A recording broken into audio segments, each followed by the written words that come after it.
Hey there, travelers. Welcome to the Copper Fox Inn. Pull up a chair and join us as we discuss homebrews that we have found on the great sea called the internet.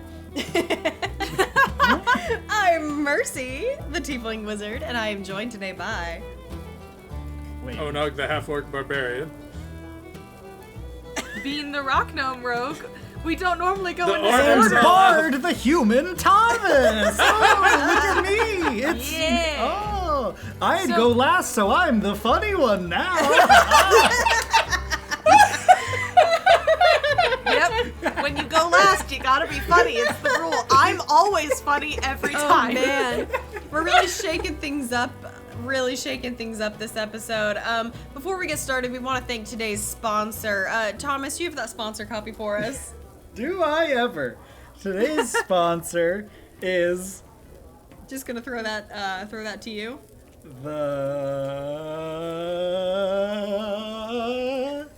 We can pause. Today's episode is brought to you by the letter Q. Not by the letter D and the letter D. Did you hear back from them? No, I've been trying to get D&D to sponsor this podcast, Yeah. and they won't do it. If you had heard Oh back, no, I we mean, are you not hadn't told me. officially affiliated Yeah. with something like D&D. Yeah, I've they won't do it. been wanting to do this for a little while now and make sure everyone knows we're not officially sponsored by D&D.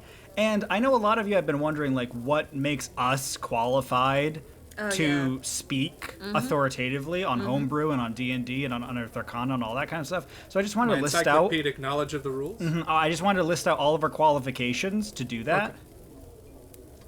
And so now, yeah, we can go on with the rest of the episode. Yeah, great, thank you. Yep. Thanks for getting that out of the way, Thomas. I appreciate it. I have brought a magical item. Ba-da-da. Woo! So I actually really like this. I think this one's very exciting. I don't know why I said that like it was unusual. I actually like this. Normally you bring items you hate Normally so I'm much. like, look at this nonsense. Hey, don't Yeah. steal my thing. So Mercy, is the item under the gross blanket that you put on the table? Actually, Bean, the item is the gross blanket on the table. What? This is the Cloak of the Unwelcomed. Don't talk about being like that. Look, I have to sit on the table. The chairs are really short. So this is the Cloak of the Unwelcomed. It is by Studio Evans on Instagram, and it looks like this was made with support from their patrons, and we will link to their Patreon and their website in the description. Yeah. That's what that's called. And it's very cool, good art. Take a glance down at your screen if you're put just it up on listening the to screen this. right now. Yeah. All right, Cloak of the Unwelcomed. It is a wondrous item. It is rare, and attunement is required. Its worn and beaten appearance appears nothing more than an old cloak at first glance. But should anyone look closer at the details of the cloak, they'll surely notice that the runes inscribed along the seam are inscribed in abyssal. Ooh. This item requires attunement. Once attuned, you gain the following. You gain +1 to all stealth checks. All right, and that's it, right? That's all it is. Yep, that's it, except for this little bit right here. Welcomed in. When a creature welcomes you into their living quarters, you gain a temporary +2 to all stealth and deception checks until the end of the day. Should there be a fire burning within their living quarters, you gain advantage on all deception checks until the end of the day. Oof. Very cool. You gain Interesting. Oh, so That is if there's so a fire, ominous. you gain advantage instead of the +2. Oh, I No, assumed it- it was in You addition. would just also get advantage. No, oh, sorry, not instead. You are correct. In addition Yeah. to. But the way you said it made it sound like that was like a new... Sorry, I was confused as to what was being changed between Yes, the my first and second dramatic sentence. intonation can Yeah. be misleading. But okay, so yeah, you Yeah. get +2 to stealth and deception, and then if Right. there's also a fire, you gain advantage on all your So obviously, kind of the first thing that comes to mind when you think of being welcomed in is vampires, which I love. Which, I do have a question. Yeah. Why abyssal, then? Because vampires aren't demons. Well, that's the thing, is because so the first thing I think of is Okay, vampires. okay. But this isn't really a vampire item. No. That bit of it just kind of reminds me of it. And so I don't think that this is explicitly trying to be vampire themed. I think it's Nah. more of going with like the summoning of a demon. Yeah. kind of a thing. It's It's more much- like much you've more the invited this Well, being like- here. In for a penny, in for a pound, take an inch, Yeah. take a mile kind of thing. Like, so when you're wearing the cloak, you do have to initially trick them into welcoming them into your home. And then once they do that, you've got them. Yeah. And I See, love that. this makes me like, this is an exciting enough item to me. This just like hits that good flavor that I like, that it makes me want to build a character around them having this item. Like I think it's really cool. Yeah. It's just cool stuff. I love spooky stuff. Like, the stats aside, yeah, just the sheer flavor and like the ominousness of like, if there is a burning fire in their home, you gain advantage on deception. That's just like, but why? Like, that's the only thing coming to my brain is like, I have to learn more about this magical item. The word is ominosity. The ominosity of it. Nom nom nom nom. Did I say something wrong? You said ominousness. I'm just kidding. Ominosity's not a word. I'm just Ominosity pulling is not the away. word. That's why I was confused. The ominousness is the word. Ominosity. Oh no, you mustn't understand. Thomas went last in the introduction. Oh, so I'm he's the the silly funny one. It's his one job now. to just say weird, But, funny things that don't make sense. Yeah. But it is interesting to note if it were just the +1 to stealth checks, there are better cloaks out there for that. Yeah. But with the bonuses and the buffs, especially if you get invited into a house with a burning fire, you gain these benefits until the end of the day, not just while you are in that house. Yeah. And not just One like of the- for an hour or whatever, yeah. Yeah, So one of it's the for things that I the rest of like that time. about magic item design, talking about like design space and design mechanics and design philosophy, is you can make a magical item that's just always good. Just a +1 sword is always good. It just makes you Right. better at the thing, right?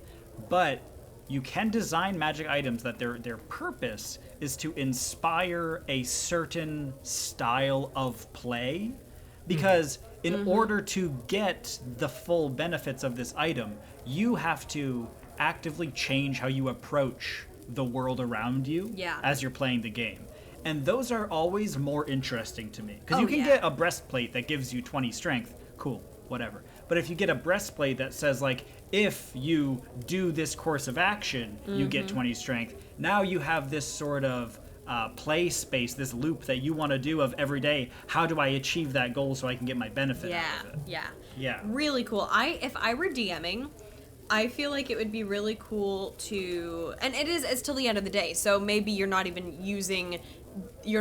trying to be stealthy or deceptive to the person whose house you've gone into, but maybe you are, and I think it would be really cool to interpret until the end of the day as opposed to until sundown or you go to bed for your long rest, to do it like till the toll of midnight.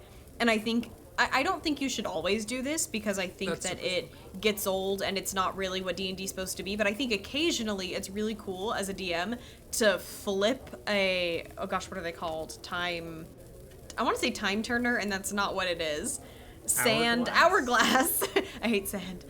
To flip an hourglass and get your players in this mode of like, oh shoot, like there's a ticking clock. We have to finish whatever we're doing, and to be like, you have, and it's not like, I mean, just because you don't have advantage or +2 anymore, you can keep doing your thing. But again, it's just to encourage story and encourage a style of gameplay, and to be like, you have this bonus until the toll of midnight.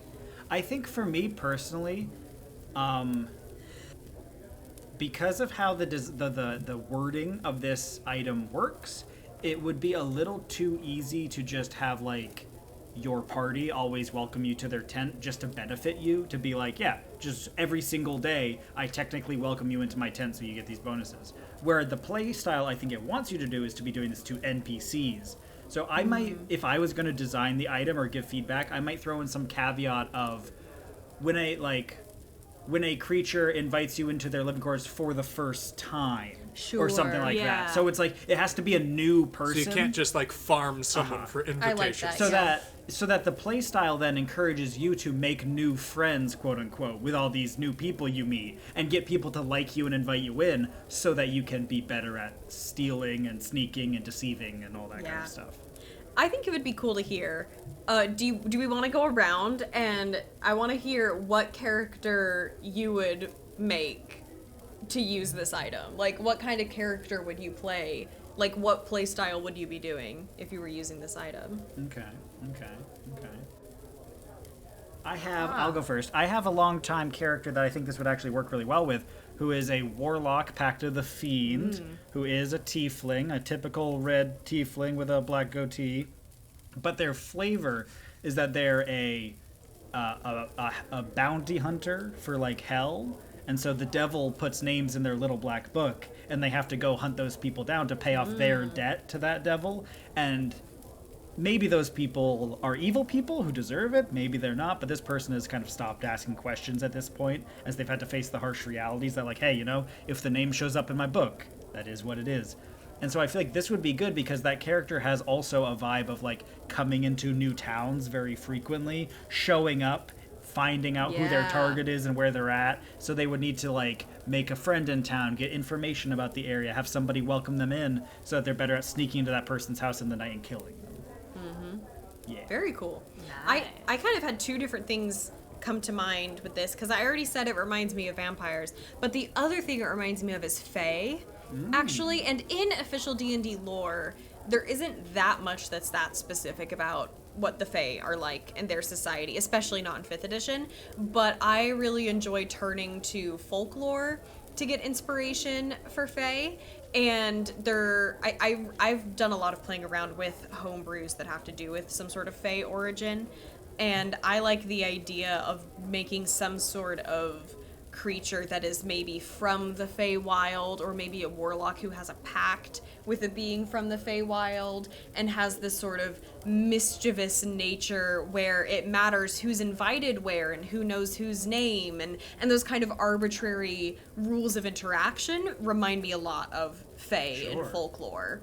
And I think it would be really cool to do a character like that, where they want to be invited in and they want to know people's names, and I would incorporate probably other homebrew classes or racial backgrounds to flesh that out, but that's, I think, an interesting direction to go. I've kind of got two in mind. So the first one that I've got is like what probably is sort of an obvious play, which is like a young teen girl who's the kind of person that's like experimented with Ouija boards and the demonic or the devilish to a point where they have like pushed themselves to be so close to it that they are either channeling these abilities or that they are like... Now, I mean, I always come up with my characters story-wise first, so I don't know what kind of class they would be or whatever. But she's just this teen girl that seems harmless and sweet, but that like is able to kind of break into people's homes, and she's always got that like, oh, yes, of course, kind of. It's an old horror movie where she's like, my car broke down, let me in to use the phone, but then she's the monster. Yeah. She's the phone. That very much. Yeah. But who was Handhook Cardor? But who was Handhook? But like, to me that's kind of an obvious like choice of like, the cute little girl who is demonic. And, like, no one notices at first, except she definitely has, like, red eyes, and how the heck do you not know that she's, like, a demon? But it's like we always joke about with, like, detective TV shows where it's like, did you notice anything strange about her? No, nothing. Wait, there was one thing. She had glowing red eyes and fangs, but you don't think that could be related, do you, officer? They're like, yeah, Yeah, we're pretty sure she's the murderer. 100%, actually. My other one that I thought of, because sometimes you want to go for the obvious, sometimes you don't, is like a Ted Bundy, like a super charismatic car salesman, charming person who may or may not be a serial killer. Maybe they're just actually a dope person, but they're kind of a manipulative person. Are you saying that Ted Bundy was a dope person? Wait a minute. I mean, like, that they're not a bad person. Like, what I mean, Ted Bundy... That they are not Ted Bundy. That's what I'm saying. Okay, Ted Bundy, okay. They're like dope, like Ted Bundy. We're like, Bean? Bean. I watched this documentary about him. He was so handsome. No. Oh, Bean, no. Oh, Bean. But what I'm talking about is, like, Ted Bundy was this he was known for being charismatic and able to lure people. And so maybe you go that full route and they are a crazy serial killer person, or they are not that. But they are just this charismatic, wonderful person, and while they're not a serial killer, are the one who knows the gossip, the one who manipulates. They have the skinny, they got the scoop, you know? So this very charismatic, like, oh, of course, yes, like, someone who, he's very good looking and he's very handsome, except, man, he wears this ratty old cloak. And other than that, he's just super well put together. He's got like a suit on under this ratty old cloak, you know? Officer. I like that. She was just an innocent young woman. She was wearing blood-stained wrappings. Do you think that could have been really... They did have abyssal script all over them. Yeah. But that would be the two characters. Either this, like, Those are good. very demonic little girl or, like, a charismatic car salesman type guy. Sort of Yeah. like a You snake wouldn't oil, think of. wheels Yeah. into town. Yeah. But, like, but not obviously snake oil. All right. You know, Oh. just like people like it. What you got, Onog? Well, I think this would be perfect for an established character. I already have Max, my dark elf assassin slash deep stalker ranger, and I already imagine. For a second, I What? thought you were going to say Deep State Ranger. Deep state ranger. Oh, my goodness. Okay, sorry, moving on. He helps propagate the false news. No. No. No. The false... That's what we say, right? The false false news? tellings. That's how you say it. the false false tidings. The false But like, I can tidings. already imagine it like him like knocking on somebody's window, you know, yeah. kind of very vampire-esque, and just like tricking somebody's kid into inviting them in the house, and then just vanishing into the dark or something. You know? What? Hey, kid, let me... Yeah, no, like this Yeah. this item evokes images of horror and terror, and that's For sure. one of them where it's just like, oh, on a rainy night there was a stranger at the window and he asked if I could come inside, you know, and it's just Yeah. like, then the kids don't always have a frame of reference for knowing that that's not okay. But then under the cloak, it was just all hands. Just It was just perfectly No, why would normal you say hands. that? It's one of my favorite art pieces for Magic the Gathering. There's a creature that's a cloak that's knocking on a door, but then the door opens and they're just more hands under there. Just so many arms. Oh, I do Yeah. hate This that. this fits very good with the Innistrad vibe. Yeah. All right. Thanks for bringing that, Mercy. You're welcome.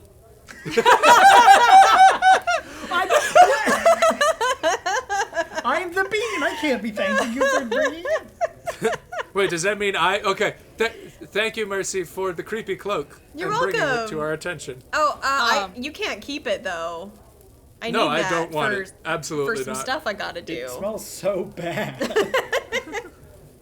I hope Alright. you guys don't mind. While we were talking about this, there was like this little squirrel at the window. He needed to come in. I welcomed him in. It's so cute. He's got this little tiny old cloak on.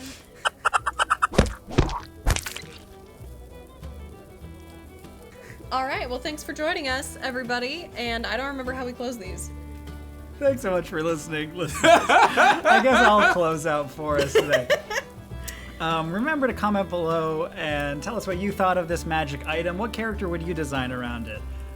Don't forget to smash that like button. Don't forget to smash the like button. And subscribe to the channel for future D&D Homebrew Discussion content. And send us your homebrews at our email, thecopperfoxinn@gmail.com, or on Twitter and Instagram @thecopperfoxinn. And until next time... Keep on adventuring.